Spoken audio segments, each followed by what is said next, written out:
Hi everyone, welcome to BitScience Academy. So in this lecture we are going to discuss the Hindu newspaper as well as editorial analysis of May 13, 2021, and this lecture is presented by me Manish Chaudhary. So you can subscribe our channel BitScience Academy to make your preparation for UPSC and many state PCS examinations like JPSC, UPPSC, BPSC and many more government competitive examination. और इस newspaper का आप अगर PDF चाहते हो तो आप हमारे टेलीग्राम चैनल को ज्वाइन कर सकते हो, जिसका जो लिंक है वो मैं वीडियो के डिस्क्रिप्शन में आपको दे दूंगा। So through which you can join our Telegram channel, और इसमें हम लोग जो करंट अफेयर्स है और भी जो स्टडी मटेरियल है आप उसको एक्सेस कर सकते हो। सो लेक्चर स्टार्ट करते हैं। फर्स्ट है तुम्हारा opposition urges prime minister to start free universal vaccination. So इसमें लगभग 12 जो अपोजिशन पार्टीज हैं उन्होंने प्राइम मिनिस्टर को एक लेटर लिखा है जिसमें उन्होंने डिमांड करा कि जो वैक्सीन है वो बेसिकली एक यूनिवर्सल वैक्सीन होनी चाहिए, मतलब कि सभी एज ग्रुप्स के पर्सन्स को हमको वैक्सीन देनी चाहिए और ये फ्री ऑफ कॉस्ट होनी चाहिए। लेकिन आप अगर देखोगे तो अभी जो गवर्नमेंट ने ये डिसीजन लिया था, फर्स्ट फेज में हम लोगों ने प्राइमरी हेल्थ के वर्कर्स को वैक्सीनेशन दिया, फिर 40 सेकेंड में हम लोगों ने 45+ % को दिया और अभी हम लोग 18+ को दे रहे हैं। लेकिन जो ये जो पार्टीज है वो बेसिकली डिमांड करें कि यूनिवर्सल वैक्सीन होना चाहिए। लेकिन वैक्सीन का आप अगर देखोगे तो वैक्सीन का बहुत ही शॉर्टेज है। इवन दी आप अगर दिल्ली में देखोगे तो जो 100 वैक्सीनेशन सेंटर्स हैं वो उन्होंने फंक्शन करना बंद कर दिया है क्योंकि उनकी वैक्सीन के शॉर्टेजेस है। जो हमारा जो डेली जो हमारा गोल्स है कि लगभग 3 लाख पीपल्स को हमको वैक्सीनेट करना है वो हम लोग नहीं कर पा रहे हैं क्योंकि वैक्सीन की शॉर्टेजेस है। कोविशील्ड की जो हम लोग को जो सप्लाईज है वो बहुत ही कम है। तो इवन इफ हम लोग डिक्लेयर कर देते, गवर्नमेंट डिक्लेयर कर दे कि हम लोग free of cost universal vaccine दे रहे हैं, लेकिन वैक्सीन अवेलेबल है ही नहीं, तो इसका कोई मतलब नहीं रह जाता है। So in a joint letter the prime minister Narendra Modi the 12 opposition party urge government to immediately begin free universal mass vaccination. और आप अगर देखोगे तो बहुत सारे स्टेट्स है जैसे जो पार्टी है कांग्रेस, उन्होंने डिसाइड किया कि जो जीएसटी जो बहुत सारे जो मेडिकल इक्विपमेंट जो कि लोग अपने पर्सनल यूज के लिए बहुत बाहर से इंपोर्ट कर रहे हैं उसमें गवर्नमेंट क्या कर रही है, जीएसटी इम्पोज कर रही है। लेकिन बहुत सारे जो अपोजिशन पार्टीज है, इवन दी कांग्रेस, उन्होंने ये डिमांड करा कि आप ये जो जीएसटी इम्पोज कर रहे हो ऑन द मेडिकल इक्विपमेंट जो कि person for the personal use import कर रहे हैं वो गलत है, क्योंकि वो बेसिकली एक एज अ पैंडमिक, ये आप एक देखोगे तो ये बहुत ही ह्यूज हेल्थ क्राइसिस है। और अगर लोग उस पर भी अगर आप जीएसटी लगाओगे तो ये अगेंस्ट द ह्यूमैनिटी जाती है। तो इसलिए उन्होंने रिक्वेस्ट किया है कि सेंटर को जीएसटी आप हटा दो।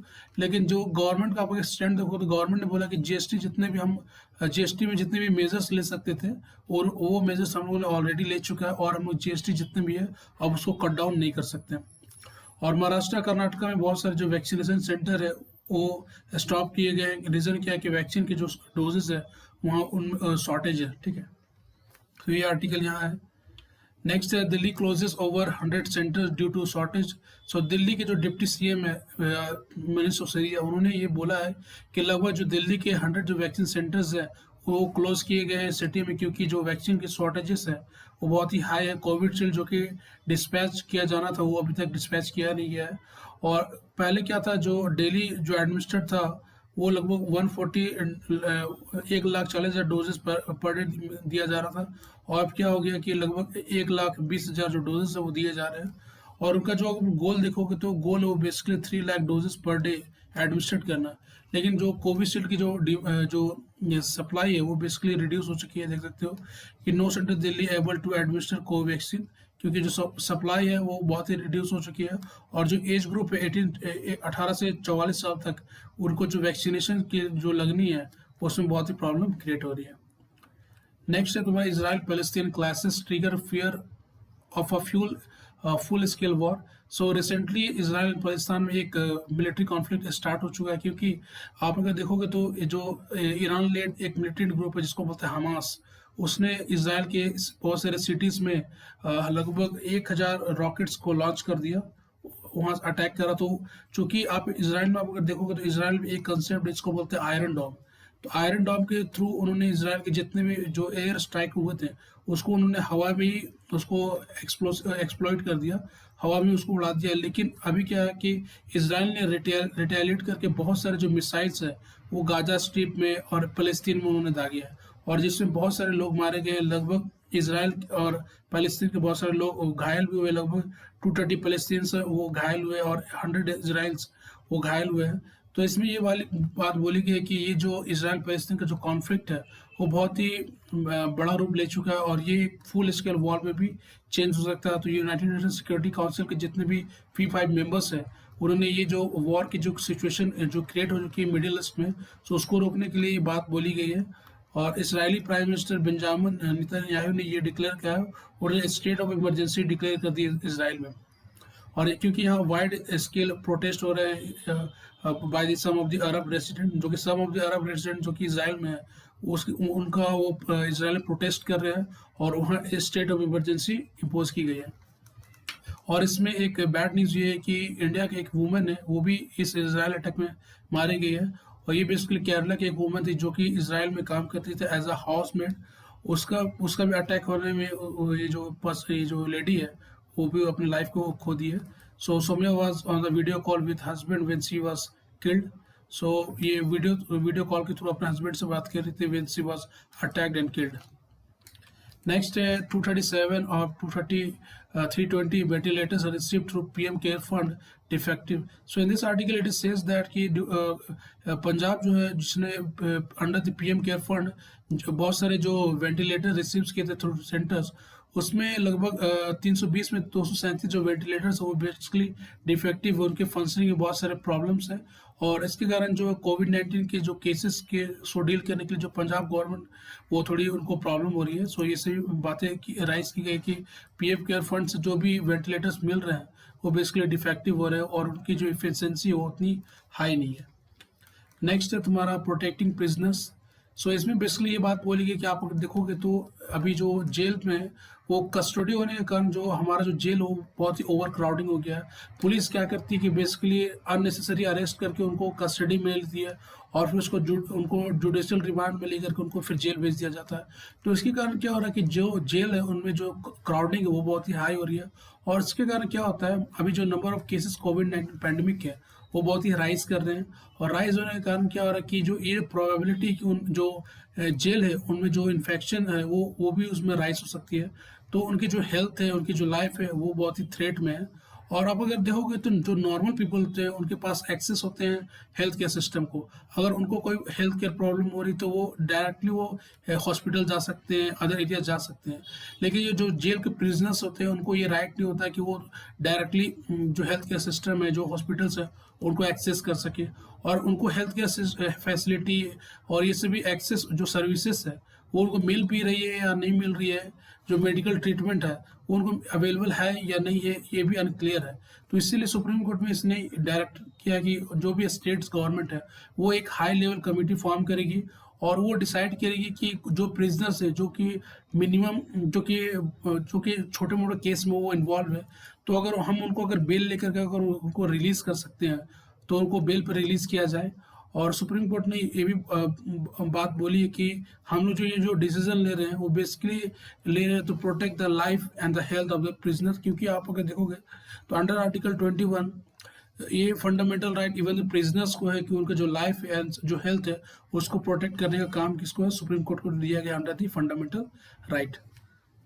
और इसमें आप अगर देखोगे तो बहुत सारे जो क्रिमिनल्स होते हैं उनमें ऐसे ऐसे लॉस लगे रहते हैं कि उनको बेल नहीं दी जा सकती। जैसे रिसेंटली दिल्ली राइट्स हुए थे, तो दिल्ली राइट्स में बहुत सारे लोग इन्वॉल्व हुए थे जिन पे एंटी टेररिज्म लॉस लगा था, ठीक है। तो बहुत सारे जैसे ऐसे नेशनल लॉज होते हैं, ठीक है, जो कि जिनमें बेल देना पॉसिबल नहीं होती है। तो इसमें इस बातों को भी सुप्रीम कोर्ट ने देखने के लिए बोला कि repeatedly denied bail solely because stringent law can be invoked against them. So बहुत सारे जो होते हैं लॉज जो कि बहुत ही स्ट्रिंजेंट लॉ होते हैं, तो अगर कोई पर्सन के खिलाफ अगर ये लॉ लगाए गए हैं तो उसमें हम लोग उनको बेल दे नहीं सकते। तो ये सभी सम ऑफ द प्रॉब्लम्स हैं to this overcrowding of this prisoner. और आप देखोगे तो पुलिस भी क्या करती है कि पुलिस भी बहुत सारे जो छोटे मोटे केस में लोगों को अरेस्ट कर लेती है और उनको डिमांड करती है कि उनको जो बेल है वो नहीं मिले। और फिर उनको जेल भेज दिया जाता है अंदर दी जुडिशियल कस्टडी। फिर वहाँ ओवर क्राउडिंग की प्रॉब्लम्स होती है, तो इसमें जो पुलिस का जो रोल है उसको भी देखने की ये बात बोली गई है। नेक्स्ट है स्टेट एक्शन। तो इसमें ये बात बोलेगी कि instead of dictating how state deal with pandemic, the centre must act as a facilitator. तो इसमें ये बात बोलेगी कि जो अभी जो आप अगर रोल देखोगे सेंटर का, तो वो उतना इफेक्टिव नहीं निकल कर आ रहा जितना होना चाहिए। रिसेंटली आप अगर जो झारखंड के जो सीएम उन्होंने ये ट्वीट करा था कि अंडर दी मन की बात, तो प्राइम मिनिस्टर ने अपनी मन की बात तो कर ली, लेकिन अच्छा होता अगर वो काम की बात करते हैं और काम की बात सुनते हैं। सो प्राइम मिनिस्टर क्या कर रहे हैं, वो बेसिकली जो बड़े बड़े जो एक लेक्चर आप समझ लो, एक लेक्चर वो डेलीगेट कर रहे हैं जो सीएम से स्टेट्स के, लेकिन जो काम की बातें जैसे ऑक्सीजन सप्लाईज की बातें, मेडिकल इक्विपमेंट्स की बातें, जीएसटी जो मेडिकल इक्विपमेंट्स में लगाई जा रही है, कांग्रेस और ऑपोजिशन पार्टी जिसने डिमांड करा कि हमको फ्री यूनिवर्सल वैक्सीन की बात है। सो ये सभी जो आप देखो तो ऑपोजिशन पार्टीज क्या कर रही है, वो लेटर के थ्रू जो सेंटर्स है, जो प्राइम मिनिस्टर्स है, उनको बता रही है कि आप ये काम कीजिए, आप ये काम कीजिए, ये काम कीजिए। लेकिन सेंटर का जो रोल है वो इफेक्टिव जो रोल होना चाहिए एज अ फैसिलिटेटर है, और जो स्टेट गवर्नमेंट को as a role model central government को फॉलो करना चाहिए, वो निकल करके नहीं आ रहा है। तो इसमें ये भी बात बोली गई है। आप देखोगे तो बहुत सारे जो इंडिया में आपको देखोगे तो पॉजिटिविटी रेट है वो बहुत ही हाई हो चुकी है, अराउंड 21%। और बहुत सारे जो डिस्ट्रिक्ट जो पहले जो नंबर ऑफ केसेस जो बहुत ही कम निकल करके आ रहे थे, अब वो नंबर ऑफ केसेस भी बहुत ही हाई हो चुकी है। लगभग जैसे आप देखो 734 जो डिस्ट्रिक्ट है उसमें लगभग 533 डिस्ट्रिक्ट में जो पॉजिटिविटी रेट है वो लगभग 10% से ज़्यादा है। 26 स्टेट में लगभग पॉजिटिविटी रेट 15% से ज़्यादा है, और 9 स्टेट में लगभग पॉजिटिव रेट 25% से ज़्यादा है। तो इसमें आप देख सकते हो कि पॉजिटिविटी रेट वो बहुत ही हाई है, और इसके कारण जो इन्फेक्शन के जो प्रॉब्लम्स है वो बहुत ही हाई है, बहुत ही हाईली स्प्रेड हो रहे हैं। और जो हमारा जो गोल है कि लगभग 3 मिलियन जो डोजेज है पर डे हम लोग एडमिनिस्ट्रेट करना है, वो भी हम लोग अपना गोल पा नहीं रहे, क्योंकि जो वैक्सीन है शॉर्टेज है, कोवैक्सीन की जो सप्लाईज है वो बहुत ही कम है। तो ये सभी प्रॉब्लम्स हो रही है। नंबर ऑफ केसेस आप अगर डेली देखोगे तो लगभग 4 लाख केसेस डेली निकल करके आ रहे हैं, और जो नंबर ऑफ डेथ्स है वो पर डे लगभग 4000। और रीज़न क्या है, ऑक्सीजन की सप्लाईज कम है, मेडिकल इक्विपमेंट है वो नहीं है, आईसीयू जो बेड्स है वो नहीं है, जो मेडिकल इंफ्रास्ट्रक्चर वो बेसिकली टोटली कॉलेप्स हो चुका है। आप अगर जाओगे तो हॉस्पिटल में सीट्स नहीं है, अवेलेबल नहीं है। अगर इवन इफ अवेलेबल तो ऑक्सीजन सिलेंडर्स नहीं है, जो लोग हैं वो अपने खुद ऑक्सीजन सिलेंडर्स को सप्लाई को उसको देख रहे हैं। फिर सुप्रीम कोर्ट ने ये भी डायरेक्शन दिया था कि जो भी लोग पर्सन अगर वो ऑक्सीजन सप्लाई के कारण अगर मारे जा रहे, तो ये स्टेट की रिस्पॉन्सिबिलिटी बनती है कि उनको कंपनसेशन दे, लेकिन स्टेट गवर्नमेंट कंपनसेशन भी इंश्योर नहीं कर रही है। तो बहुत सारे प्रॉब्लम्स है। और अब अगर देखो तो रिसेंटली एक इंसिडेंट आई है कि जो गंगा नदी है उसमें बहुत सारे बॉडीज पाई गई है from the Uttar Pradesh and Bihar. तो रूरल पीपल में क्या हो रहा है कि जो पहले क्या हो रहा था कि अर्बन एरियाज में जो नंबर ऑफ केसेस थे वो बहुत ही हाई थे, लेकिन अब क्या हो रहा है कि रूरल एरियाज में भी नंबर ऑफ केसेस हाई हो रहे हैं। लेकिन जो रूरल पीपल्स होते हैं उनके पास उतने पैसे नहीं होते कि वो जो क्रीमेशन है, जो दाह संस्कार है, उसमें वो उतने पैसे खर्चे करके लगभग एक पर्सन को आप अगर देखो क्रीमेशन दाह संस्कार में लगभग 50,000 खर्चा होता है। और इतने पैसे अगर एक रूरल पर्सन के पास होंगे तो वो उतना पैसा खर्चा कर नहीं सकते, उतने उनके पास उतने पैसे होते नहीं है। तो वो क्या कर रहे हैं, जो जितनी बॉडी वो सीधे उनको गंगा नदी में उनको डाल दे रहे हैं, उनको डिकम्पोज कर दे रहे हैं। और उसके कारण क्या प्रॉब्लम हो रहा है, जो नंबर ऑफ इन्फेक्शन है वो और भी रैपिडली इंक्रीज हो रहा है, क्योंकि जो गंगा रिवर है उसको बहुत सारे जो स्टेट है as a water resource use कर सकते हैं। और उसको जब गंगा से जो इन्फेक्टेड वाटर अगर जो होम में जो डिस्ट्रीब्यूट होते हैं थ्रू पाइपलाइंस, अगर वो डिस्ट्रीब्यूट होंगे तो जो नंबर ऑफ केसेस जो इन्फेक्शन होंगे वो और भी राइज होंगी। और इसमें ये भी बात बोलेगी कि लगभग जो 18 स्टेट है उन्होंने सम काइंड ऑफ जो लॉकडाउन हो और जो कर्फ्यू हो उन्होंने ऑलरेडी इम्पोज कर सका है। लगभग आप देखोगे तो झारखंड है, बिहार है, और भी अदर स्टेट्स है, वो चाहे तो उन्होंने नाइट कर्फ्यू इम्पोज कर दिया है, चाहे उन्होंने पार्शियल लॉकडाउन इम्पोज कर दिया है। तो इसमें जो राइटर वो बेसिकली बोल रहे हैं कि जो अब अगर हम नेशनल लॉकडाउन भी अगर इम्पोज कर सकते हैं तो उससे कोई ज़्यादा इम्पैक्ट पड़ेगा नहीं, क्योंकि ऑलरेडी लगभग 18 स्टेट्स ने some of the kind of lockdown उन्होंने इम्पोज कर दिया है। तो नेशनल लॉकडाउन भी अगर इम्पोज की जाती है तो उससे कोई इम्पैक्ट होगा नहीं। So the national lockdown basically act as a cosmetic value, तो एक बेसिकली एक फेस कवर कर का काम करेगी और उसको कुछ ज़्यादा इम्पैक्ट नहीं होगा। इसलिए हम लोग को अब क्या करना चाहिए, नेशनल लॉकडाउन इम्पोज कर देना चाहिए। और इसमें बहुत सारी ये बातें बोलेगी कि ये जो एक लेसन है वो बेसिकली एक लेसन है स्टेट्स के लिए, कि जो भी प्रॉब्लम्स अगर फ्यूचर में अगर कोई भी प्रॉब्लम अगर क्रिएट होती है इस टाइप की, तो उसमें जो रोल होगा वो सबसे मेजर वो बेसिकली स्टेट का होगा, और सेंटर बेसिकली एक फैसिलिटेटर का काम करेगी, वो बेसिकली एक डायरेक्शन का काम करेगी। सो स्टेट का जो अपना जो सिस्टम है, जो भी हेल्थ केयर सिस्टम में जो भी लूप होल्स हैं, एजुकेशन में जो भी लूप होल्स है, और अदर जो एरियाज में लूप होल्स है, उनको स्टेट को देखने की ये बात बोली गई है। नेक्स्ट आर्टिकल है the science of teaching and rationality India needs. So इसमें जो आर्ग्यूमेंट्स, इसमें अब जो राइटर्स है उन्होंने जो आर्ग्यूमेंट्स दिए वो उतने मतलब हाई नहीं है, मतलब उतने मतलब लेवल के नहीं है, लेकिन इसमें बात यही बोली गई कि जो एजुकेशन सेक्टर और हेल्थ केयर सेक्टर जो भी प्रॉब्लम फेस कर रही है ड्यू टू दिस कोविड-19 पैंडेमिक, तो जैसे आप देखोगे तो बहुत एजुकेशन सेक्टर में जो बहुत सारे एग्जाम्स हैं वो कंडक्ट नहीं हो रहे हैं। 10th और 12th के जो एग्ज़ाम वो रद्द कर दिए गए हैं, और फिर बहुत सारे जो गवर्नमेंट एग्जाम होते हैं वो भी नहीं हो रहे हैं, उनको पोस्टपोन कर दिया गया। तो इसके कारण जो एजुकेशन सेक्टर में जो भी हमारा यूथ है उसको बहुत सारे प्रॉब्लम की फेस हो रही है। फिर हेल्थ केयर सेक्टर में आप देखोगे तो हेल्थ केयर में बहुत सारे जो पीपल्स हैं, जो भी प्रॉब्लम है हेल्थ केयर इंफ्रास्ट्रक्चर, उसके कारण बहुत सारे पीपल्स हैं वो डाइज कर रहे हैं, लगभग 4,000 लोगों की डेथ पर डे हो रही है। तो ये सभी प्रॉब्लम्स उन्होंने हाईलाइट करी है। नेक्स्ट है a bullet train to hunger. So इसमें बेसिकली हाईलाइट की गई है दो कॉन्ट्राडिक्टिंग पिक्चर। एक तरफ हम लोग बात करते हैं बुलेट ट्रेन की, और एक तरफ हम जो हमारे जो ह्यूज पॉपुलेशन वो हंगर को फेस कर रहे हैं।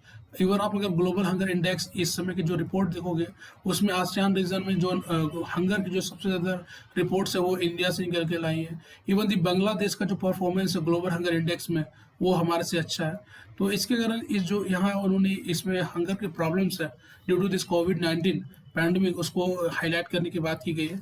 सो रिसेंटली फाइनेंस मिनिस्ट्री ने एक मंथली रिपोर्ट में ये हाईलाइट की थी कि जो फूड सिक्योरिटी की जो प्रॉब्लम्स है वो अर्बन जो पॉपुलेशन है उसमें हाई हो गई as compare to rural population, और इसमें ये भी एक बात बोली गई है रूरल अर्बन डिवाइड। सो एक रिपोर्ट है जिसको बोलते हैं state of working India report, जिसको अजीम प्रेमजी यूनिवर्सिटी ने रिलीज करा है। सो उसमें बेसिकली ये बात हाईलाइट की गई कि जो भी पहले जो वर्कर्स थे जो कि फॉर्मर वर्कर्स थे, अब वो फॉरेन वर्कर्स से शिफ्ट हो चुके हैं इनफॉर्मल वर्कर में, लगभग हाफ पॉपुलेशन है, ठीक है। तो जितने भी हाफ वर्कर्स जो हैं वो पहले फॉर्मल से इनफॉर्मल वर्कर बन चुके हैं। तो इसमें प्रॉब्लम क्या आती है, इनफॉर्मल वर्कर में अगर इनफॉर्मेलिटी बढ़ेगी तो उसमें क्या होगा, जो नंबर ऑफ आवर्स जो वर्किंग आवर्स होता है वो इंक्रीज हो जाएगा, जो उनका एक्सप्लोटेशन है वो इंक्रीज हो जाएगा, तो उनको वेजेस भी कम दिए जाएंगे, उनका जो नंबर ऑफ आवर्स होगा, जो काम करने की जो टाइम्स होगी वो भी हाई होंगी। तो जो इनफॉर्मल जो वर्किंग होती है उनमें जो एक्सप्लोटेशन होता है वर्कर का वो बहुत ही हाई होता है।